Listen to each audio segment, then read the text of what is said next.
बिस्मिल्लाहिर्रहमानिर्रहीम। अस्सलाम वालेकुम नाज़रीन। Program news of the week में समीना खान आपके सामने फिर से हाजिर। आज के प्रोग्राम में दो अहम बातों पे हम बात करेंगे। एक तो सबसे अहम बात कि वज़ीर-ए-आज़म पाकिस्तान नवाज़ शरीफ अमेरिका के दौरे पर हैं और सुनने में आया है कि अमेरिकन प्रेसिडेंट की दावत पर वो वहाँ पर गए हैं। उनके जाने से पहले कुछ ख़बरें जो वाइट हाउस के तर्जुमान ने भी कुछ बातें ऐसी कुछ बयानात दिए, वहाँ के कुछ न्यूज़पेपर्स ने बयानात शामिल किए जिसमें पाकिस्तान के साथ किसी भी तरह का सिविल जो न्यूक्लियर मुआहदा है उसको रद्द करने की खबरें सामने आई कि पाकिस्तान ये चाहता है कि इंडिया की तर्ज का एक जो न्यूक्लियर मुआहदा है पाकिस्तान के साथ किया जाए, लेकिन अमेरिका ने उनका ये मुतालबा मुस्तरद कर दिया है। क्या वजह थी कि इनकी विजिट से पहले, नवाज शरीफ साहब की विजिट से पहले उनको ये बयान देना पड़ा? इंडिया को खुश करने के लिए दिया गया या वाकई कोई ऐसा इम्कान नहीं है, या शायद नवाज शरीफ से उनकी ऐसी कोई बात हो? और ये डिस्कस करेंगे और कौन सी ऐसी अहम बातें हैं जो उस एजेंडे पर होंगी। और ओबामा ने जो 2017 तक एक्सटेंड कर दी अपनी फ़ौज अफगानिस्तान में 2016-17 तक, उस पर हम बात करेंगे कि खत्ते पे क्या उसके असरात होंगे। दूसरी बहुत अहम बात, और मैं ये समझती हूँ कि किसी ने अभी मुझे प्रोग्राम से पहले एक बात की और मुझे उनकी बात बहुत अच्छी लगी कि इंडिया में आजकल जो मुसलमानों के साथ हो रहा है वो ये जस्टिफाई कर रहा है कि पाकिस्तान क्यों बनाया गया था, और अगर पाकिस्तान ना बनता तो जो हालात इस वक्त हिंदुस्तान में हो रहे हैं मुसलमानों के साथ या सिखों के साथ जो सलूक किया जा रहा है, तो उससे पता चलता है कि हमारे वो बाबाए कौम, वो लीडरान जिन्होंने ये ख्वाब देखा, जिन्होंने सोचा और फिर अमली जामा पहनाया कि बड़े सग़ीर में ये दो कौमें हैं, इनको अलग अलग अपनी ज़िंदगी गुजारनी है अपने अपने मुल्क में अपने मज़हब के मुताबिक, तो वो क्यों सोचा गया होगा? इस हद तक शिवसेना वहाँ पर काम दिखा रही है कि बीजेपी की तरफ से किसी किस्म की कोई क्लैरिफिकेशन सामने नहीं आ रही। मोदी प्रेसिडेंट, जो प्राइम मिनिस्टर मोदी हैं, उनको खुद उनके लोग जो हैं वो क्रिटिसाइज़ कर रहे हैं कि उनकी तरफ से किसी भी उनकी कार्रवाई के ख़िलाफ़ ना कोई बयान सामने आया, ना उन्होंने उस हवाले से किसी तरह की इन्वेस्टिगेशन का हुक्म दिया। क्या हो रहा है? पाकिस्तान जो इंडिया का सेकुलर चेहरा है वो दुनिया के सामने आ रहा है कि इंडिया में असल में हो क्या रहा है अक़लियतों के साथ। इस पर हम बात करेंगे और इन दोनों इशूज़ पे बात करने के लिए मेरे प्रोग्राम में जो मेहमान मौजूद हैं, अक्सर प्रोग्राम में तशरीफ़ लाते रहते हैं, सॉलिसिटर एडवोकेट हैं, एसोसिएशन ऑफ पाकिस्तानी लॉयर के प्रेसिडेंट चेयरपर्सन भी हैं, और उसके साथ साथ लीगल एडवाइज़र हैं PMLN के, और प्राइम मिनिस्टर नवाज शरीफ जो हैं उनके करीबी साथियों में से अमजद मलिक साहब मेरे साथ मौजूद हैं। उनको मैं वेलकम कहती हूँ। अस्सलाम वालेकुम जी। जी वालेकुम सलाम। थैंक यू वेरी मच, आप तशरीफ़ लाए स्टूडियो में। और पहला सवाल मेरा यही है जी कि नवाज शरीफ साहब जो अमेरिका चले गए दौरे पे, ऐसी कौन सी बातें हैं जो एजेंडे पे हैं और जिसकी वजह से इंडिया को बहुत तकलीफ है? नहीं, सबसे पहले तो ये दावत जो है अमेरिकन प्रेसिडेंट की तरफ से दी गई थी, और जनरल असम्बली में ख़िताब के दौरान ही ये पता चल गया था उन दिनों में कि अमेरिकन प्रेसिडेंट ने दावत दी है प्राइम मिनिस्टर नवाज शरीफ को, और वो आज गए हैं वहाँ। काफ़ी सारी चीज़ें एजेंडे में होंगी। पाकिस्तान की दहशत गर्दी के तनाज़र में ज़रबे अज़ब उसमें कामयाबियाँ, national action plan, energy, Pakistan में एनर्जी क्राइसिस, उसमें अमेरिका का क्या रोल हो सकता है। पाकिस्तान को एनर्जी की सख्त ज़रूरत है, सो सिविल न्यूक्लियर मुआहदा जो है वो एनर्जी के तनाज़र में देखना चाहिए। उसकी इकनॉमिक जो प्रोग्रेस पाकिस्तान शो कर रहा है, पाक चाइना कॉरिडोर, उसके ऊपर तहफ़्फ़ुज़ात, उसके ऊपर सिक्योरिटी, उसके ऊपर अमेरिका का कोई रोल, इन्वेस्टमेंट अपॉर्चुनिटीज़, और उसके अलावा माशरती, education, logistics, defence cooperation, Afghanistan, Pak China, पाक अफ़गानिस्तान, पाक इंडिया, स्पेशली कश्मीर और बॉर्डर स्किर्मिशेस, और पाकिस्तान और इंडिया के दरमियान में होने वाले जो रीसेंट इवेंट्स हैं। सो मेरे ख्याल ये सारे फहरिस्त होंगे। अच्छा, जो बातें आपने की, एक सिविल न्यूक्लियर मुआहदा जिसका कि इम्कान रद्द किया अमेरिका ने कि उस पर बात हो सकती है, और दूसरी आपने बात की कि पाक चाइना कॉरिडोर पे भी बात होगी। इन दोनों पे तो मुझे लगता है कि अमेरिका के बहुत सख्त तहफ़्फ़ुज़ात हैं, तो क्या वो इस चीज़ पे बात करेंगे? देखिए, दो चीज़ें हैं। कसाद बाज़ारी के इस माहौल में जहाँ कि पाकिस्तान ज़रबे अज़ब के ज़रिए 100 बिलियन रुपीज़ जो है वो रेवेन्यू लॉस्ट कर चुका है। शहादतें हैं, 50,000 से ज़्यादा लोग शहीद हो चुके हैं, हज़ारों फ़ौजी शहीद हो चुके हैं। पाकिस्तान की वर्चुअली इकॉनमी जो है उस बिल्कुल डाउन ट्रोडन ज़मीन पे चले गई थी। अब कौन है जो हमारा 1000 अरब रुपए का जो है वो कोई जो हमारा जो नुकसान है वो पूरा करेगा? कोई करेगा? पूरी दुनिया में कोई ऐसा मुल्क जो पाकिस्तान को ये कहे कि जी हम आपका जो है इराक वॉर की तरह हम आपका कोई खर्चा जो है पूरा करते हैं? किसी ने नहीं कॉम्पनसेट करना। पाकिस्तान को पूरा हक है एज अ सॉवरन स्टेट कि वो अपने मुल्क के मुस्तकबिल के लिए कोई ऐसा जामे प्लान बनाए जिसके ज़रिए इकॉनमी का पहिया जो है घूमे। और पाक चाइना कॉरिडोर प्रोवाइड करता है वो प्लेटफॉर्म एंड अपॉर्चुनिटी कि ग्वादर पोर्ट और उस दर्रे के ज़रिए, उस रोड के ज़रिए हम रेवेन्यू जनरेट करें, हम एम्प्लॉयमेंट क्रिएट करें, हम इकोनॉमिक जो इंडस्ट्री है उसको रिवाइव करें, हम अमन लेके आएँ। जब तक गुर्बत को ख़ात्मा करने के लिए एम्प्लॉयमेंट, एजुकेशन और ये एजुकेशनल अपॉर्चुनिटीज़ नहीं आएंगी उन लोगों के पास, तो ये लोग जो असला उठाए फिर रहे हैं, ये जो आप हब कहते हैं, या ये सेफ जोन्स हैं, ये जो दहशतगर्दी की नर्सरियां हैं, तो उन लोगों के हाथ में जब तक कलम दवात और काम और तालीम नहीं देंगे तो तब तक असला फाटा से, बलूचिस्तान से, KPK से, उन इलाकों से असला निकालना बड़ा मुश्किल होगा। और मेरे ख्याल में अमेरिका के तहफ़्फ़ुज़ात नहीं होने चाहिए। अमेरिका को इसको एक एग्ज़िबिशन समझना चाहिए कि यहाँ से एम्प्लॉयमेंट एंड प्रोग्रेस की अपॉर्चुनिटी है, जिसमें America as a big unilateral दुनिया में एज अ सुपर पावर होने के नाते अपना रोल कंट्रीब्यूट कर सकता है। और पाकिस्तान मेरे ख्याल में उनकी किसी भी किस्म की इन्वेस्टमेंट अपॉर्चुनिटी जो है या उनको उसमें वेलकम करेगा। रही बात अफ़गानिस्तान की, वो लिंक है। ज़ाहिर है अफ़गानिस्तान में बदलती सूरत हाल या बदअमनी, उसके स्पिल ओवर इफेक्ट्स हैं पाकिस्तान में, तो ये मिल के कर सकते हैं। सेफ्टी जो है इंश्योर करेंगे, जब रीजन पूरे को सेफ्टी फ्राहम करनी है तो ये मिल के ही होगा। Safer Afghanistan mean safer Pakistan. लेकिन जिस तरीके से भी आपने जैसे बात की कि 50,000 जानें गई हैं पाकिस्तान में, हमारी फ़ौज जो है वो लड़ रही है हर तरफ पाकिस्तान के अंदर, लेकिन उसके बावजूद कहीं ये देखने में नहीं आया कि अमेरिका को इन तमाम चीज़ों की परवाह है। ख़ास तौर पर जो रीसेंट अटैक अभी अमेरिका ने किया है अफ़गानिस्तान में ही, एक डॉक्टर्स विदाउट बॉर्डर्स का जो हॉस्पिटल था उस पर, और जिस तरीके से हमने देखा कि सदमरी का मुजाहरा किया और बड़े दिनों के बाद अपॉलॉजी भी आई, मतलब इस तरह की हरकतों से लगता है कि पूरी दुनिया में अमेरिका जैसे मुल्क के लिए मुख्तलिफ ममालिक की डिफरेंट स्ट्रेटजीज़ हैं, डिफरेंट पॉलिसीज़ हैं। इंडिया एक बढ़ता हुआ इकॉनमी है, उसकी तरफ अमेरिका की स्ट्रेटजी डिफरेंट है और पाकिस्तान की तरफ स्ट्रेटजी डिफरेंट है।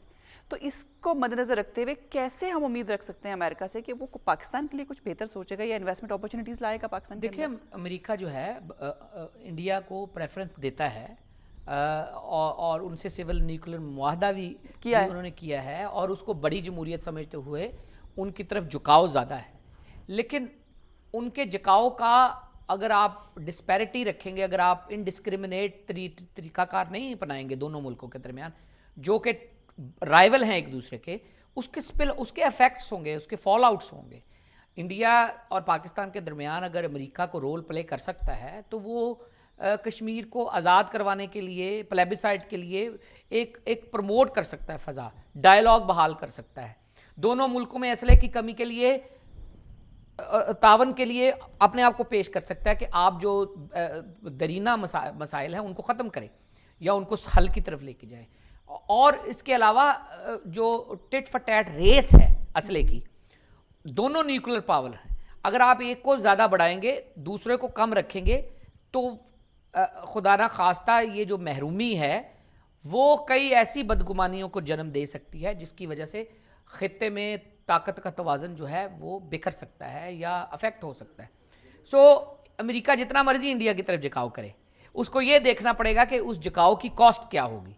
कॉस्ट डिसबैलेंस होगा खित्ते में, और अगर वो न्यूट्रल नहीं तो हो रहा है, डिसबैलेंस अगर हो रहा है तो और फिर इंडिया कल इसका को भरपूर फायदा उठा रहा है। कल को अमेरिका को एज अ सालिस भी नहीं मानेगा कोई, जब आप इतना झुकाव करेंगे किसी एक की तरफ। तो जब कल को सालसी करनी पड़ेगी किसी बड़े फोरम के ऊपर तो कोई भी नहीं मानेगा, क्योंकि आप पहले ही इतना झुकाव कर चुके होंगे उनकी तरफ कि दूसरा फरीक आपको सालिस मानने के लिए तैयार नहीं होगा।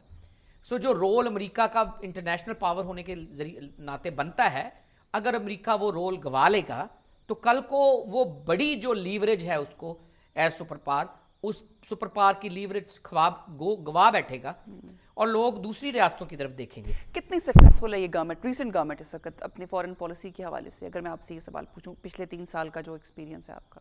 मेरे ख्याल में जी success of the government is from the surveys. आज पिलडाट का कल सर्वे आया है, उसमें नवाज शरीफ और उसकी गवर्नमेंट को 75 पॉइंट्स मिले हैं और उसकी पंजाब की हुकूमत को 72 मिले हैं। इमरान खान साहब को 50+ है और पीपल्स पार्टी तीसरे पे है। तो मेरे ख्याल में these are the sentiments people are showing, और इससे जाहिर होता है कि नवाज शरीफ मुकम्मल शायद कामयाब अभी नहीं हुए, लेकिन कामयाबी की तरफ जो सफ़र वो कर रहे हैं उसको लोग अच्छी नज़र से देख रहे हैं और उनका अवाम में जो एतमाद है वो बढ़ रहा है। और जिस तरह वो कह रहे हैं कि चीज़ें तकमील के मराहल की तरफ 2017-2018 में जाना शुरू हो जाएंगी, तो मेरे ख्याल में अगला बैलेट बड़ा क्लियर होगा। अगर नवाज शरीफ साहब दुरुस्त सिमत में चलते रहे तो मेरे ख्याल में people will be easier to select and reject, और मेरे ख्याल में अभी तक तो वो कामयाब जा रहे हैं। फॉरेन पॉलिसी के ऊपर आपने कहा, तो मेरे ख्याल में फॉरेन पॉलिसी एक ऐसा सब्जेक्ट है जिसके ऊपर किसी भी सिविलियन गवर्नमेंट जो है, जब आप मिलिट्री की हुकूमतों के बाद आते हैं तो किसी भी सिविलियन हुकूमत को संभलने में टाइम लगता है, हुकूमत तो काफ़ी सारा टाइम लगता है। हुकूमत अभी भी लगता है शायद सिविलियन सिर्फ नाम की है, चला कोई और रहा है। नहीं, हम मेरे ख्याल में सिविल मिलिट्री एक ऐसे कॉम्प्रोमाइजेस हैं बहुत सी बातों पे। I would call it a marriage of convenience कि कैसे बट देयर इज, हाँ, एक ऐसे आप झुकाव की तरफ जा रहे हैं, एक ऐसे हालात में हैं जिनको मैं नॉर्मल हालात नहीं कहूँगा, और उसकी मेन वजह यह है कि आप चौमक्खी लड़ रहे हैं। आपकी फौजें बरसरे पैकार हैं उस जालिम जो दुश्मन है जिसका कोई फेस ही नहीं है, जो बाके बॉर्डर के दूसरी तरफ भी चला जाता है, उसके पास सेफ सेंचुरीज हैं, उसकी इन्फिल्ट्रेशन है लोगों में कि आप पहचान नहीं सकते। फिर आप कराची में ऑपरेशन कर रहे हैं, एक ऐसी जगह पे ऑपरेशन कर रहे हैं जिसके ऊपर फ़ौज की जो कार्रवाई उसके ऊपर एक सियासी जमात के तहफ़्फ़ुज़ात हैं। फिर आप बलूचिस्तान में फ़ॉरेन इन्वेस्टमेंट, फ़ॉरेन इन्वॉल्वमेंट का मुकाबला कर रहे हैं। उसकी मेन वजह ग्वादर पोर्ट को ना चलने देना है, उसकी मेन वजह बलोच लिबरेशन एलिमेंट को हवा देना है ताकि यहाँ पे अमन ना हो, अगर अमन होगा तो पाक चाइना कॉरिडोर। फिर उसकी जहत आप देखें कि जो फाटा का एरिया है उसके ऊपर आपने उसको कानून के दायरे में लेके आना है, उसको आपने काफ़ी सारी चीज़ें करनी है। इस वजह से मेरे ख्याल में ये चौमक्खी है। ऊपर पाक चाइना कॉरिडोर के ऊपर पूसीदा कहा है इंडिया ने कि हम इसको कामयाब नहीं होने देंगे, उसके ऊपर कालाबाग डैम के ऊपर सीधा कहा है, निकल रही हैं चीज़ें कि फंडिंग की है, foreign funding in order to stall या डिले। मेरी नज़र में जब मैं पाकिस्तान को देखता हूँ तो मुझे लगता है कि ये 1000 अफराद जो इस साल फौत हुए हैं पानी की कमी की वजह से या पानी की वजह से कराची में, ये टिप ऑफ द आइसबर्ग है। मैं समझता हूँ पाकिस्तान में पानी जो है वो सही बहरान पानी का होगा पाकिस्तान में अगर हमने वाटर स्टोरेज फैसिलिटीज़ इन्हेंस ना की। बादशाह डैम, कालाबाग डैम और जितने भी मुंडा डैम और ये सारे, और प्राइम मिनिस्टर नवाज शरीफ को इसका इदराक है। जो मर्जी कहें लोग, वो काउंसिल ऑफ कॉमन इंटरेस्ट में लेके आना चाहते हैं इसको, सारे मसलों को, लेकिन वो चाहते हैं कि उनकी हुकूमत में इसके ऊपर प्रोग्रेस हो। ही अंडरस्टैंड्स कि अगर पाकिस्तान में पानी की कमी का मामला इसी तरह ही चलता रहा, इस साल तो 1000 लोग शहीद हुए हैं, आगे ये बढ़ता जाएगा। और मेरे ख्याल में वो सही इशू है जो पाक इंडिया जो है वजह तनाज़ तो क्या इस वक्त पाकिस्तान अगर पाक चाइना कॉरिडोर में हमें काफ़ी फ़ायदा हो रहा है या होगा, जिससे पहले दुनिया में शोर मच गया है, क्या डैम्स के हवाले से फॉरेन इन्वेस्टमेंट नहीं पाकिस्तान को चाहिए कि रिक्वेस्ट करे, चाइना को करे, अमेरिका को करे कि आए हमारे मुल्क में डैम बनाए? आप अपनी देखिए, आपकी इतनी सलाहियत तो है नहीं कि आप होम ग्रोन मनी से पूरा डैम खड़ा कर ले। वो तो आपको जाहिर है फॉरेन इन्वेस्टमेंट, वर्ल्ड बैंक, बड़े अदारों, मालियाती अदारों से फंडिंग लेंगे। इसीलिए Pakistan will be right in floating कि आपके पास इन्वेस्टमेंट अपॉर्चुनिटीज़ हैं, इंफ्रास्ट्रक्चर, लॉजिस्टिक, मवासलाती निज़ाम, एयरपोर्ट्स, अपग्रेडेशन ऑफ मोटरवेज, इतने ज़्यादा प्रोजेक्ट्स हैं जिसमें फॉरेन इन्वेस्टमेंट के बहुत अपॉर्चुनिटीज़ हैं। अगर हम ज़रबे अज़ब को कामयाब करने में कुल्ली तौर पर कामयाब हो गए, Pakistan is a very safe place, a very tourist attraction, लेकिन और उसमें फॉरेन इन्वेस्टमेंट के चांसेस बढ़ते जाएंगे। मसलन आपने डैम की बात की है, ये सारे डैम आप अपने घर के पैसे से नहीं बना सकेंगे, ये बाहर से पैसा आएगा, या लोन आएंगे, या फॉरेन इन्वेस्टमेंट आएगी, या फॉरेन लोग आके इन्वेस्ट करेंगे, तो it will be an open opportunity for the countries. लेकिन अब पाकिस्तानी अवाम तो देखें ना, एक डायलेमा के शिकार हैं। बड़ी हम सुन रहे थे खबरें, नंदीपुर प्रोजेक्ट है, उसमें ये होगा वो होगा, सब्ज बाग दिखाए गए, और अब पता लगा जी कि उसमें अरबों का घपला और प्रोजेक्ट ठप। और फिर सुनने में आया कि वहाँ से नाकामी के बाद अब नीलम झेलम हाइड्रल प्रोजेक्ट जो है उसमें मजीद पैसा लगेगा, उसमें शायद मैं सुन रही थी उसमें कई अरब रुपए और चाहिए और इन्वेस्ट किए जाएंगे और मजीद 3-4 साल लगेंगे, और बहुत सी फॉरेन कंपनियां वहाँ से पैसा बना रही हैं। आप सेपरेट करें, नहीं उसकी मेन वजह वो तो फेल हो गया ना। Nandipur project was a failure at a time. फिर क्यों इतना रिवाइव करने की कोशिश की गई जो वो प्रोसेस जो है वो कंप्लीट नहीं हुआ, जिसकी वजह से डिले है, उसने वो कॉस्ट जो है एडअप कर दी है। लेकिन इसमें फिर ये तो लेकिन नालायकी है ना गवर्नमेंट की। उसमें देख रहे हैं, तभी मैं कह रहा हूँ रियासती अदारे जो हैं उस मामले को अच्छी तरह देख रहे हैं और उसके ऊपर इन्वेस्टिगेशन भी हो रही है, उसके ऊपर नैब भी उसको देख रही है। तो मेरे ख्याल में हमें we should sit still and wait. NAB तो कोई नतीजा निकाल लेगी, लेकिन गवर्नमेंट का ये तो फेलियर है कि हम जिस प्रोजेक्ट से फायदा उठा सकते थे उसको वो मजीद फेल हो गया। वहां तो मेरा ख्याल वहां से कुछ नंदीपुर निकला नहीं। Project alone is not a solution to your energy crisis, but at least it could it would contribute. Have contributed. हाँ। लेकिन मेरे ख्याल में जो एनर्जी क्राइसिस है उसको लिए हमें या तो प्रॉपर जो हमारा जो वाटर स्टोरेज वाला है वो हम जो पन बिजली जो पैदा करते हैं बिजली, उसकी सलाहियत बढ़ाने की ज़रूरत है, या हमारे पास कोई out of the cuff solution जैसे सिविल न्यूक्लियर कोई ऐसा हमें मिले को फैसिलिटी, चाहे चाइना से हो चाहे अमेरिका से हो, ये वर्ल्ड पावर्स जो हैं ये हमें वो फैसिलिटी दें जिसकी वजह से एनर्जी क्राइसिस जो है हम कुल्ली तौर पर इसको एड्रेस कर सके। अभी अभी अभी और मज़ीद जो इन्होंने पाइपलाइन में प्रोजेक्ट्स डाले हैं, अभी उनको फ्लरिश करने में, कंप्लीट होने में अनदर 2-3 इयर्स मजीद चाहिए। अच्छा चलें, वो तो अब पाकिस्तानी अवाम बेचारी इंतजार करेगी, उनके पास तो कोई लेकिन चारा नहीं है। बिजली में कमी वाक़या हुई है, लेकिन हमारी पहले वाला हाल नहीं है, अभी काफ़ी बिजली में कमी वाक़या हुई है, लेकिन मजीद करने की ज़रूरत है क्योंकि इंडस्ट्री का पहिया अभी तो घरेलू जो सारफ है उनकी ज़रूरियात ही पूरी नहीं हुई।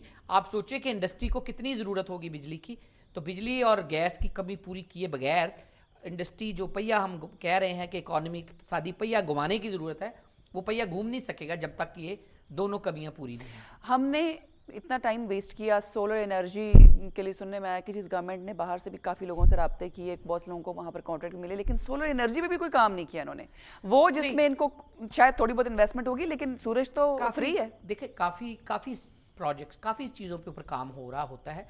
सोलर एनर्जी, पानी से, हवा से, कोयले से, आपने कोयले के बारे में देखा कि कितने हमारे पास ज़खायर हैं, उसके ऊपर प्रॉब्लम यही है कि जो भी प्रोजेक्ट आप शुरू करते हैं it will not take overnight. हमें ओवरनाइट जो कमी है उसको पूरा करने के लिए फिर रिव्यू करना पड़ता है।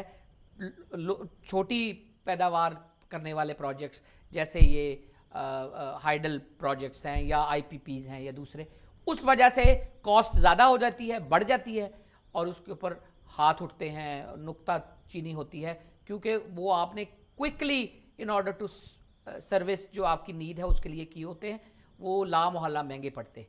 लेकिन स्टिल आपकी बात जायज़ है, अगर कहीं पे कोई पब्लिक मनी में कहीं पे कोई गड़बड़ होती है या डिले की वजह से नुकसान होता है तो उसको प्रॉपर्ली देखा जाना चाहिए। अब आप ये जो नीलम झेलम हाइडल प्रोजेक्ट, अगर चूंकि हमारा सब्जेक्ट नहीं था, मैं वैसे ही आपसे पूछ रही हूँ कि इसमें जितनी भी इन्वेस्टमेंट करें, देखिए ना अभी 4-5 बल्कि इससे भी कई साल हो गए हैं वो प्रोजेक्ट चल रहा है, और जिस इलाके में वो प्रोजेक्ट है हम वहाँ हमारा आना जाना भी है, तो देखते हैं कि काम हो रहा है, लेकिन कितना महंगा पड़ गया वो हमारे मुल्क को प्रोजेक्ट, लेकिन अभी तक कहीं हमें उसकी कंप्लीशन नजर नहीं आ रही दूर दूर तक, कब वो कंप्लीट होगा। कालाबाग डैम की तरह यही होता है कि जब आप बड़े प्रोजेक्ट्स के ऊपर इन्वेस्टमेंट कर चुके होते हैं, देन उसको आप डिले करते हैं टू कंप्लीट या स्टार्ट जी, उसकी वजह से आप इन्वेस्टमेंट इतनी कर चुके होते हैं ऑलरेडी, ना आप उसको ख़त्म कर सकते हैं, और जितना डिले करेंगे उसका नुकसान एक्सचेकर आपकी पब्लिक के पैसे को पड़ता है। तो मेरे ख्याल में प्रोजेक्ट जितने भी हों, हुकूमत जो भी हो, कोशिश यही करनी चाहिए कि जो प्रोजेक्ट जो हैं वो मुल्की मफाद में हैं, उनको किसी ना किसी तरीके से हुकूमत को पार्लियामान के ज़रिए या रियासती अदारों के ज़रिए कोई ऐसा मैकेनिज़्म बनाना चाहिए कि हुकूमत जो भी हो इन प्रोजेक्ट की तकमील में कोई डिले ना हो, तो तब ही हम इन प्रोजेक्ट्स को हंगामी बुनियादों के ऊपर कंप्लीट कर सकते हैं। फॉर एग्जांपल कालाबाग डैम के ऊपर अगर मुशर्रफ साहब ने पेशरफ्त की होती उन 9 सालों में, 10 सालों में रोका ना होता, तो उनके पास तो बहुत ज़्यादा पावर थी। तो देखिए उसमें कोई नाम किसी ने नहीं लिया कालाबाग डैम का 9 साल में। उसके बाद पीपल्स पार्टी की हुकूमत है, उसमें भी कोई कार्रवाई नहीं हुई।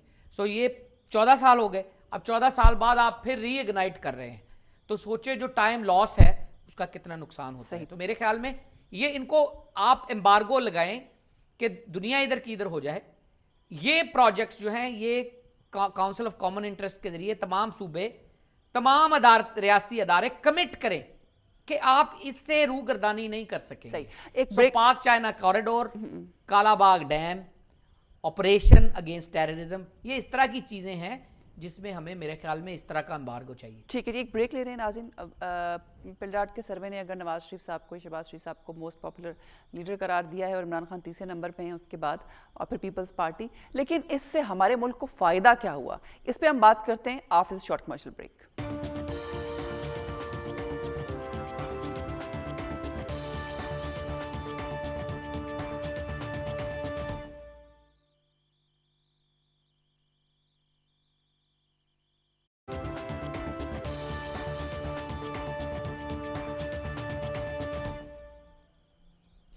Welcome back after break. Break से पहले मैंने ये बात की थी कि जब वापस आएंगे तो बात करेंगे कि पिलडाट ने अगरचे के नवाज शरीफ साहब को मोस्ट पॉपुलर लीडर करार दिया और उसके बाद शहबाज शरीफ साहब को पंजाब की गवर्नमेंट के हवाले से पॉपुलैरिटी है, और फिर इमरान खान देन पीपल्स पार्टी, लेकिन आम पाकिस्तानी को इसका फ़ायदा क्या है? आम पाकिस्तानी आज भी रो रहा है। गुर्बत, महंगाई, बेरोज़गारी, ये इतने बड़े मसाइल हैं कि जिसके सामने आपकी और कोई मुसीबत, बड़ी मुसीबत नहीं चलती। और फिर उस पर जो और मुसीबतें हैं, बिजली, गैस, जिसकी हम बात कर रहे थे ब्रेक से पहले, ये सब जो सौगात है ये पाकिस्तानी को मिली हुई है।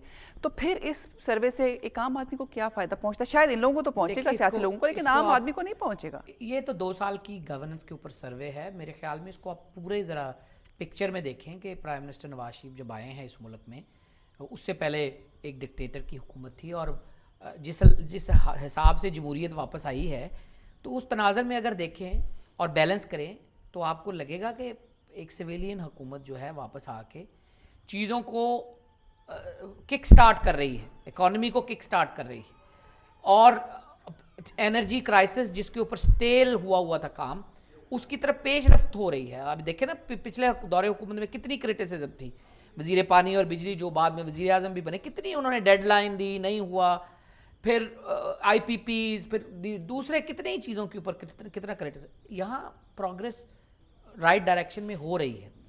47 अरब रुपए की किसी ने सरमायाकारी का वादा नहीं किया, बिलियन, 47 बिलियन का कोई आज तक आपको, अमेरिका ने भी अगर की तो कैरी लूगर बिल के जरिए मेरा ख्याल कोई 1 बिलियन सालाना की उन्होंने पैकेज किया हमारे साथ। किसी ने कोई 50 बिलियन की हमारे साथ सरमायाकारी की कोई शनीद नहीं सुनाई। पाक चाइना के साथ वो एग्रीमेंट, पाक China corridor, it's a big step.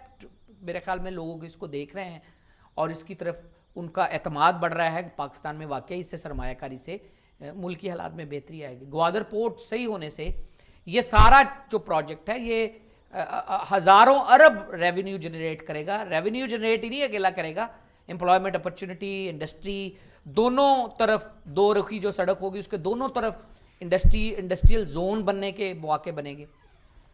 फिर आप देखें कि सिविलियन हुकूमत जो चल रही है, रिगिंग का आपके सामने, अगस्त पिछले तक तो कोई काम हुआ ही नहीं पहले साल में, क्योंकि इमरान खान साहब की रिगिंग क्लेम्स और उसके ऊपर कमीशन, फिर उसके ऊपर उनका फैसला, फिर उसके ऊपर NA 122 का फैसला आपने देख ही लिया।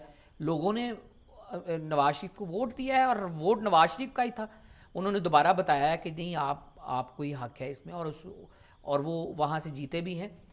और वो वोट के बाद आई थिंक पीपल अंडरस्टैंड, जिस तरह वो जनरल असम्बली में बोले हैं, जिस तरह उन्होंने पाकिस्तान को दरपेश मसाइल और इंटरनेशनल डायमेंशन के ऊपर कश्मीर का जो जिक्र उन्होंने किया है, जिस तरह उन्होंने इंडिया का प्रेशर बर्दाश्त किया है और इंडिया को जहां ज़रूरत पड़ी है उनको उन्होंने नरमी दिखाई। अच्छा, इंडिया का प्रेशर कुछ ज़्यादा नहीं बर्दाश्त कर रहे? मेरे ख्याल में उनको पता है कि इंडिया इस पोजीशन में नहीं है कि हमारे साथ जंग कर सके। नहीं, जंग की बात और है, लेकिन इखलाकी जंग को देखिए ना। इंडिया, उनको पता है कि पाकिस्तान एटमी ताकत है और नवाज शरीफ साहब ने ही एटमी धमाके किए थे। उनको पता है कि इंडिया के पास कितनी जान है। उनको पता है कि India doesn't afford to have a fight with Pakistan. Pakistan के पास गंवाने के लिए कुछ नहीं है। लेकिन इंडिया कोई मौका जाने नहीं दे रहा कि आपको निगेट कर रहा है, आपको मान नहीं रहा, आपकी किसी चीज में। अगर इंडिया किसी भुलेखे में है या भूल में है कि पाकिस्तान के पास उसका दफा, अपना मुल्क का दफा करने के लिए सामान मौजूद नहीं है, तो वो बहुत बहुत बड़ी किसी भूल में है। अमजद साहब, अगर इंडिया हमसे बातचीत करने के लिए राजी नहीं है तो हम क्यों उसको बाबर कहते हैं? आप हमसे बात करो, टेबल पे आओ, क्रिकेट खेलो, ये करो, वो पता है कि वो अपने मुल्क का दफा कर सकते हैं। उनकी सफा में वो ताकत मौजूद है, उनके पास वो साजो सामान मौजूद है जिसके जरिए वो अपने मुल्क का दफा कर सकते हैं। इंडिया की ये छोटी छोटी जो स्किर्मिशेस हैं बॉर्डर के ऊपर, ये ऑल आउट जंग नहीं है। पाकिस्तान इस वक्त दरमियान में फंसा हुआ है, फाटा में और उन इलाकों में ऑपरेशन ज़रबे अज़ब में। पाकिस्तान अपनी तवज्जो हटाना नहीं चाहता। उनको पता है कि ऑपरेशन ज़रबे अज़ब या ये दहशतगर्द या दाइश अगर यहाँ पे पंजे जमाने में दोबारा कामयाब हुई तो ये जो तरक्की की राह में हम चलना कोशिश कर रहे हैं या जो तरक्की की पहिए को घुमाना चाहते हैं, ये फिर स्टॉल हो जाएगा और उसका डायरेक्ट बेनिफिशियरी इंडिया होगा। तो इंडिया को पता है कि इनकी तवज्जो बटाई जाए, ये अभी जंग लड़ने की पोजीशन में नहीं है, हम इनको इधर घेरें ताकि इनकी तवज्जो उधर से इधर आए। वो ये नहीं देख रहे कि ये इंटरनेशनल जो ड्राइव है टेररिज्म की, जो उसके खिलाफ, जो टेररिज्म ख़त्म करने के खिलाफ जो बैनुल अक़वामी जो है ड्राइव, जो वॉर, उसको नुकसान होगा। यही हम नवाज शरीफ समझाना चाह रहे हैं कि ये नहीं है कि हम आपसे लड़ने की पोजीशन में नहीं है या हमारे पास वो ताकत नहीं है। हमारे पास ताकत है अपना दफा करने की, लेकिन हमें आप अब तवज्जो से ना हटाएं क्योंकि इन लोगों को स्पिल करने देना, ये बाकी तमाम मुल्कों में घुस जाएंगे पूरे रीजन में, और फिर आप बाद में रोते फिरेंगे कि मिलके इनका मुकाबला करें, मिलके इनका मुकाबला करें। फिर मिलके मुकाबला नहीं हो पाएगा। मसलन दाइश अगर पंजे गाड़ती है अफगानिस्तान में, दाइश अगर पंजे गाड़ती है पाकिस्तान में, तो क्या इंडिया के मुसलमान या इंडिया की आबादी या इंडिया के इलाके बच जाएंगे उससे, उस दाइश से? कभी भी नहीं बच पाएंगे। क्या आप जो, लेकिन अभी भी जो तालिबानाइजेशन है उससे इफेक्ट तो पाकिस्तान हुआ, इंडिया तो इफेक्ट नहीं हुआ। लेकिन अगर ये स्पिल ओवर नहीं हुआ ना, और अगर दाइश की खुदा ना खास्ता आती है तो पाकिस्तान में आएंगे, इंडिया में कोई नहीं चाहता। पाकिस्तान उसकी मजामत कर रहा है ना, अभी तक उनके सामने घुटने नहीं टेक किए। अगर वो ये रोंद के निकलते हैं तो इंडिया बच नहीं पाएगा। अगर सेपरेटिस्ट मूवमेंट या बलोचिस्तान में अलहदगी पसंद तहरीकें पनपती हैं या कामयाब होती हैं या कराची में इस तरह की कोई सिचुएशन पैदा होती है तो 35 सूबों वाला इंडिया बच नहीं पाएगा। उनके हाँ हमारे से ज्यादा सेपरेटिस्ट जो है। अच्छा, जो आजकल की सिचुएशन इंडिया में चल रही है, जिसका मैंने पहले सवाल किया था कि हमें ऐसा लगता है कि आम पाकिस्तानी को कि हम घुटने टेक रहे हैं इंडिया के सामने और वो कह रहे हैं नहीं भाई हमें तुम्हारी ज़रूरत नहीं है। हम क्यों इतना एक सॉफ्ट एटीट्यूड या सॉफ्ट बिहेवियर दिखा रहे हैं, इंडिया को सॉफ्ट साइड दिखा रहे हैं? दूसरी चीज़ ये कि शिवसेना की ने जो हरकतें की हैं पिछले कुछ अरसे में, गाय की पाबंदी है, आप ज़बान नहीं कर सकते, झूठे दावे करके मुसलमानों को मारा गया। अभी खुर्शीद कसूरी की किताब की लॉन्च थी, शिवसेना ने उसको रोकने की कोशिश की, स्याही फेंकी। अभी कल एक और इंजीनियर कोई मिनिस्टर हैं जिन्होंने बात कर रहे हैं गाय की पाबंदी की, उस पर स्याही फेंकी गई। पाकिस्तान इंडिया की क्रिकेट सीरीज़ की बात हो रही थी, उस पर जाके शिवसेना ने हमला किया और बीजेपी खामोश है, मोदी बिल्कुल खामोश है। ये क्या है और क्या हमें अब इस पर आवाज़ नहीं उठानी चाहिए? अगर पाकिस्तान में एक्सट्रीमिज़म है और उस पर इंडिया अवेला में चाहता है पूरी दुनिया में, तो क्या अब हमारी भी इस तरह की कोई स्ट्रैटेजी नहीं होनी चाहिए? सबसे पहले तो मैं समझता हूँ कि हमें एक सोबर और एक स्टेबल जो है रिएक्शन होना चाहिए हमारा, जो कि हम शो करते हैं। अभी तक के जो तल्लुकात हैं उसमें नवाज शरीफ साहब ने एक बहुत कंपोज्ड जो है उनके साथ रवैया रखा है, ना ही बहुत ज़्यादा मोहब्बत की है और ना ही बहुत ज़्यादा दुश्मनी की है, और उनको ओपन एक एंडेड रास्ता दिया है कि आप आएँ हमारे साथ बातचीत करें। जहाँ से लाहौर डिक्लेरेशन का मामला टूटा था, आपकी हुकूमतें आएँ हमारे साथ बैठे, हम बात करते हैं तमाम इश्यूज़ के ऊपर इंक्लूडिंग कश्मीर। जहाँ तक ये बॉर्डर स्किर्मिशेस का और बाद में होने वाले मामलात का तल्लक है, तो दैट री इन्फोर्स द वेरी बेसिक कि पाकिस्तान बना क्यों था। हमारा उनके साथ जो इख्तलाफ या तजाद है वो यही है कि हमारा उनसे काफ़ी सारा मामलात में उनके साथ मुख्तलफ हमारी जो कल्चर है, हमारी जो तहजीब व तमद्दन है, हमारा उनके साथ जो रहन सहन है वो उनसे मुख्तलफ है। तो ये री enforce the idea of objective resolution कि पाकिस्तान बना क्यों था। तो मेरे ख्याल में इंडिया के जो एक्सट्रीमिस्ट एलिमेंट्स हैं, शिवसेना इंक्लूडिंग, वो ये शो कर रहे हैं, वो री इन्फोर्स कर रहे हैं कि जहाँ इंडिया की जो मेजॉरिटी है उनमें जो मिलिटेंट मिलिशिया है उसको मौका मिला, तो ये गुजरात वाले वाक़यात और ये बाबरी मस्जिद और इस तरह के वाक़यात, this will be an extension के अब उनकी गाय की ज़बह करने के ऊपर लोगों को मारा जा रहा है। तो मेरे ख्याल में दैट री इन्फोर्स के हमारे उनके साथ काफ़ी दायमी डिफरेंसेस हैं। अगर India continues on this line तो इंडिया को अंदर से बहुत ज़्यादा मुखालफत का सामना करना पड़ेगा। मोदी हुकूमत, मोदी सरकार मेरे ख्याल में ये अफोर्ड नहीं करती कि शिवसेना को इस लेवल पे जाने दे कि उनकी अपनी हुकूमत को ही गिरा बैठे। आई अंडरस्टैंड कि ये माइंडसेट जो है शायद एक ऐसा जंग का माहौल पैदा करे जो उनको सूट करता हो, क्योंकि पाकिस्तान काफ़ी प्रोग्रेस कर रहा है इकॉनमी में, अमेरिका जा रहा है, उनका प्राइम मिनिस्टर, अमेरिका के सदर की दावत हो रही है, मुआहदा सिर्फ सिविल न्यूक्लियर के ऊपर बात हो सकती है, आगे तावन हो सकता है, सरमायाकारी हो सकती है।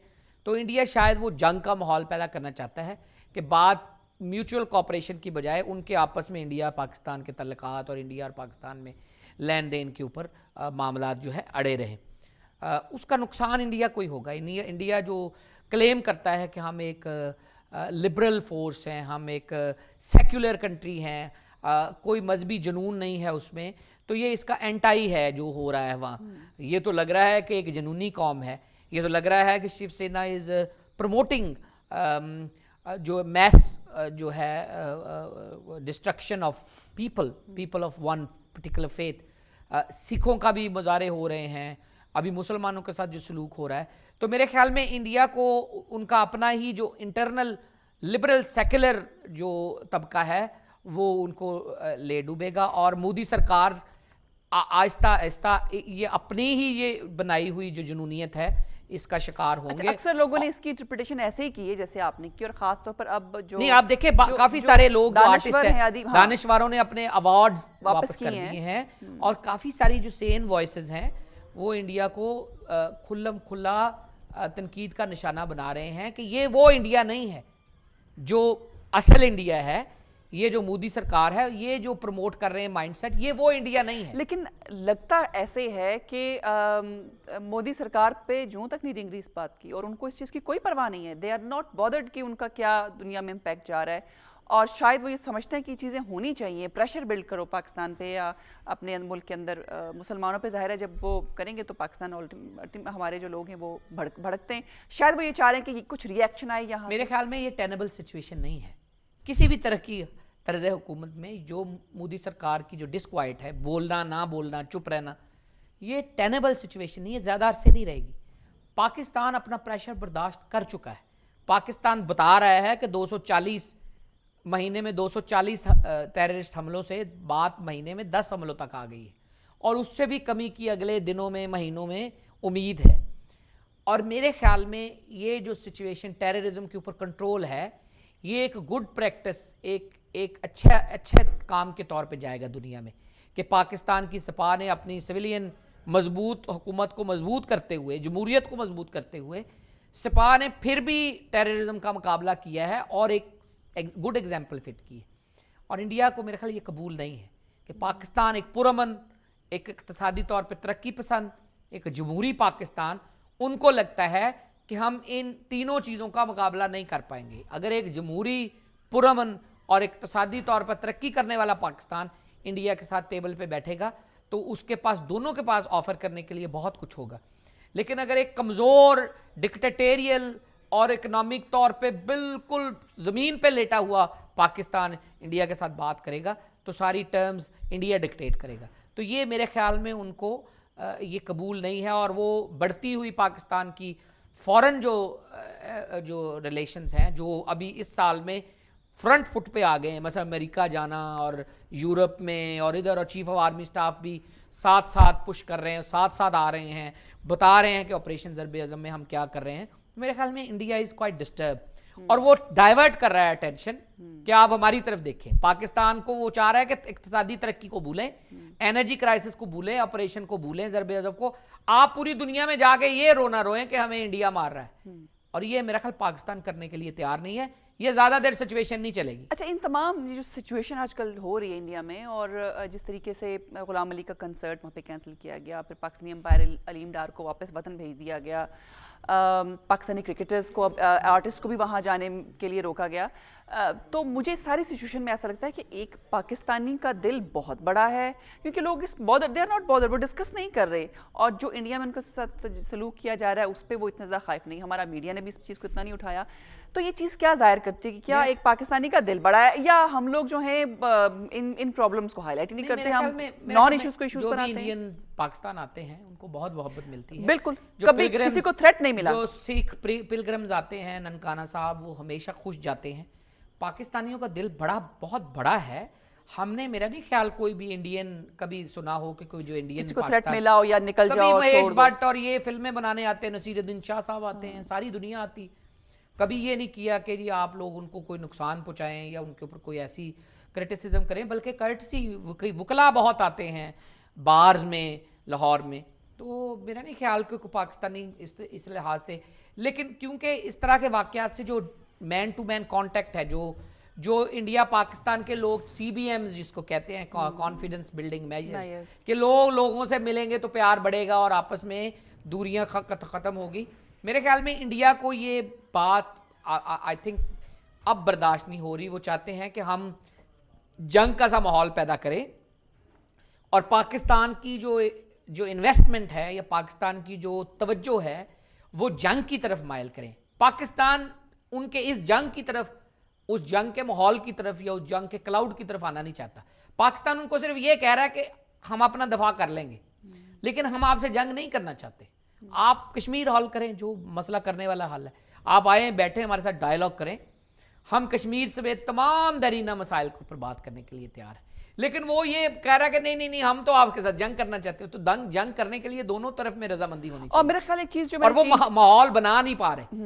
मसलन बॉर्डर के ऊपर भी शहादतें हुई हैं, अक्रॉस बॉर्डर फायरिंग हुई है, काफी सारे मामलात के ऊपर। और फिर जो कश्मीरी क़यादत ने बासत साहब की दरखास्त पे जाना था ईद मिलन पार्टी के ऊपर, उसकी वजह से डायलॉग उन्होंने डिसकंटिन्यू और किया। जैसे ओपनली पाकिस्तानी झंडे वहां लहराए जा रहे हैं, मोदी सरकार से पहले ये भी नहीं नजर आया मेरे था। ख्याल में उनको वो जंग का एक माहौल बनाना चाह रहे हैं, माहौल बन नहीं रहा। अब वो कह रहे कि माहौल तो बन नहीं रहा, हम ऐसे करते हैं कि सिंगल हैंडेडली अपनी नाराजगी बताते कि भाई हम तो आपसे नाराज हैं, माहौल नहीं बन रहा, ना बने, लेकिन हम अंदर से ही अपने आप को खुद को ही नुकसान पहुंचाना शुरू कर देते हैं। अच्छा, बैकडोर डिप्लोमेसी भी कुछ नहीं है। चले, एक तो था ना कि अवाम को दिखाने के लिए कि हम बहुत सख्त हैं, रिजिड हैं, पाकिस्तान से बात नहीं करें। बैकडोर डिप्लोमेसी कभी भी खत्म नहीं होती। उसमें काफी सारे फैक्टर होते हैं। कई दफा सुपर पावर्स प्ले करती हैं रोल, कई दफा इन्फ्लुएंशियल लोग प्ले करते हैं रोल, कई दफा इन्फ्लुएंशियल गवर्नमेंट्स प्ले करती हैं, कई दफा आपके खुद के इंडोर जो है स्कॉलर्स या मिलिटरी जो होते हैं सीनियर्स, वो करते हैं। वो कभी नहीं रुकती, वो चलती रहती है। लेकिन मेरे ख्याल में नवाज शरीफ हुकूमत में बैकडोर डिप्लोमेसी की इतनी ज़्यादा ज़रूरत नहीं है कि वो तो खुल्लम खुल्ला उनको दावत देते कि आप आए। लेकिन लोग तो बहुत कहते हैं इनके बड़े बिजनेस वहां पर हैं, बिजनेस इंटरेस्ट हैं, जिसकी वजह से बोलते नहीं है। मेरा नहीं ख्याल ऐसा है। मेरा नहीं ख्याल। प्राइम मिनिस्टर पाकिस्तान है, तमाम सिक्योरिटी अदारे, तमाम रियासती अदारे उनको अच्छे तरीके से जांच पड़ताल करने के बाद ही इलेक्शन लड़ने देते हैं, गवर्नमेंट फॉर्म। पाकिस्तान में तो ऐसा नहीं होता। नहीं, पाकिस्तान इतनी जांच पड़ताल हो तो फिर ये जो करप्शन के केसेस अरबों के लोगों के निकलते हैं। मेरे ख्याल में मैंने अभी तक तो जो वजीर आजम आज तक बने हैं, मैंने कोई ऐसा वजीर आजम मेरी नज़र से तो नहीं गुजरा जिसको मैं ये कहूँ कि वो मुल्क का गद्दार था या मुल्क के इंटरेस्ट को बेच डालता। तो मेरे ख्याल में ऐसी चीज़ें नहीं सोचनी चाहिए। ये तो अपनी अटेंशन डाइवर्ट करने के लिए है। Prime minister Pakistan is protecting the interest of Pakistan and हमें वी शुड रेस्ट एश्योर्ड। अगर ऐसा मौका आया भी तो मेरा ख्याल prime minister will not leave any stone unturned to defend Pakistan. अच्छा, उसकी मैं मिसाल दूंगा। अगर प्राइम मिनिस्टर को इतना ही हो इस तरह की मामलात के ऊपर, तो बिल क्लिंटन के 5 खूनों के बावजूद एटमी धमाके करना ये साबित करता है कि जहां मुल्की इंटरेस्ट आएगा, कोई भी होगा, वो पाकिस्तान के मुल्की दफा और मुल्की सलामती के जो फैसले हैं, सही फैसलों करने से भाग नहीं सकेगा। वो सही फैसले ही करने पड़ेंगे।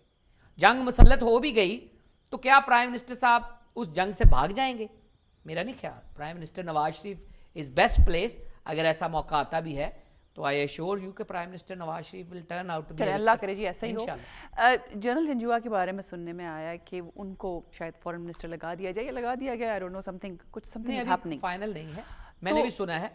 उनको सरताज अजीज साहब जो हैं वो फॉरेन मिनिस्टर भी हैं और एक नेशनल सिक्योरिटी का अदारा बनाया है, उसके वो उसमें एडवाइजर हैं प्राइम मिनिस्टर के, एज नेशनल सिक्योरिटी एडवाइजर। लेकिन अब जनरल जंजुआ को सुना तो मेरे ख्याल में उस कितना अच्छा है ये फैसला वो ले रहे हैं। सरताज अजीज साहब की आधी जिम्मेदारियां शायद जनरल साहब को मिले। अभी फाइनल नहीं है, प्राइम मिनिस्टर अमेरिका से जाएंगे और उसके बाद फैसला होगा। मेरे ख्याल में शायद अभी क्योंकि सिविल मिलिट्री काम इनिशियल डेज में है, या मिलिट्री हुकूमत करती है या सिविल हुकूमत करती है। सिविल मिलिट्री काम जो है वो इनिशियल अदवार में है। शायद एक जनरल के नेशनल सिक्योरिटी के अदारे में आने, प्राइम मिनिस्टर को एडवाइस करने में एक फ़ौजी के शायद काफ़ी सारे मामलात में, ऑपरेशन ज़रबे अज़ल और नेशनल एक्शन प्लान में काफ़ी सारे मामलात हैं जो तअत्तुल का शिकार हैं। For example evidence gathering, evidence sharing, trials of terrorist, joint intelligence mechanism, NACTA का दायरा बना है। काफ़ी सारे मामलात में फ़ौजी और सिविलियंस और पुलिस और आईबी और फ़ौज और MI6 वो जो हमारा मिलिट्री इंटेलिजेंस है वो उनके साथ आपस में या दूसरी एजेंसियों के साथ रॉ, CIA और इस तरह के, उसमें सिविलियन और मिलिट्री जो है कई दफ़ा प्रॉब्लम्स पे आते हैं शेयरिंग में। एक अगर फौजी जो है उस एडवाइजरी रोल में आएगा प्राइम मिनिस्टर के साथ, उससे उस फौजी को फौज के साथ बात करने में बड़ी आसानी होगी और फौज को उसको समझाने में बड़ी आसानी होगी कि हमारा मौक़िफ़ ये है। नेशनल एक्शन प्लान के जॉइंट वेंचर में हमारा मकसद ये है, नेक्टा को परफॉर्म करने के लिए बेहतर हमारा मौक़िफ़ ये है, मिलिट्री ट्रायल्स में हमारा मौक़िफ़ ये है, और एक इंसदादे दहशतगर्दी फोर्स बनाई है उसमें कौन से लोग होने चाहिए, हमारा मौक़िफ़ ये है। इंटेलिजेंस कैसी होनी चाहिए, प्रोसिक्यूशन कैसी होनी चाहिए, फ़ौज का क्या रोल होगा, क्या मिलिट्री जजेस होंगे नहीं होंगे, क्या होगा पोस्ट मिलिट्री ट्रायल 2 साल बाद क्या होगा। इसमें मेरे ख्याल में फ़ौज का काफ़ी असर रसूख होगा। और एक अगर जनरल प्राइम मिनिस्टर के साथ एडवाइस के लिए बैठा होगा तो जनरल को जनरल्स के साथ बात करने में आसानी होगी। सेक्रेटरी डिफेंस भी एक जनरल होता है रिटायर्ड, एक और आ जाएगा तो मेरे ख्याल में तो फर्क नहीं पड़ेगा। रहील शरीफ के साथ बात करने में, काफ़ी सारे मामलात में उनको साथ रोज़ गुफ्तगू करने में शायद वो मामला कम हो जनरल जाए। राहील शरीफ से रोजी गुफ्तगू करे तो नवाज शरीफ से मिल रहे तो अगर होते हैं एक और every day। जनरल इस तरह की पोजीशन में आ जाएगा तो शायद रोज गुफ्तगू ना तो करनी क्या पड़े। जो सियासतदान है वो नाराज नहीं होंगे नवाज शरीफ साहब से कि हमारे होते हुए एक जर्नैल को क्यों आपने बना दिया जी? नेशनल सिक्योरिटी एडवाइजर तो कोई भी हो सकता है, anybody can be who is vetted, who has military intelligence experience, who has got experience in national security matters, anybody can be national security advisor जिसको prime minister deems appropriate. Right, यहाँ क्योंकि हम ऑपरेशन ज़रबे अज़ब में बहुत आगे तक जा चुके हैं तो मेरे ख्याल में शायद कहीं ये सोच पाई जाती हो कि नेशनल सिक्योरिटी के मामलात के ऊपर हम एक जनरल को ले आएँ जो जनरल सदर्न कमांड कर चुका है कोयटा में, जो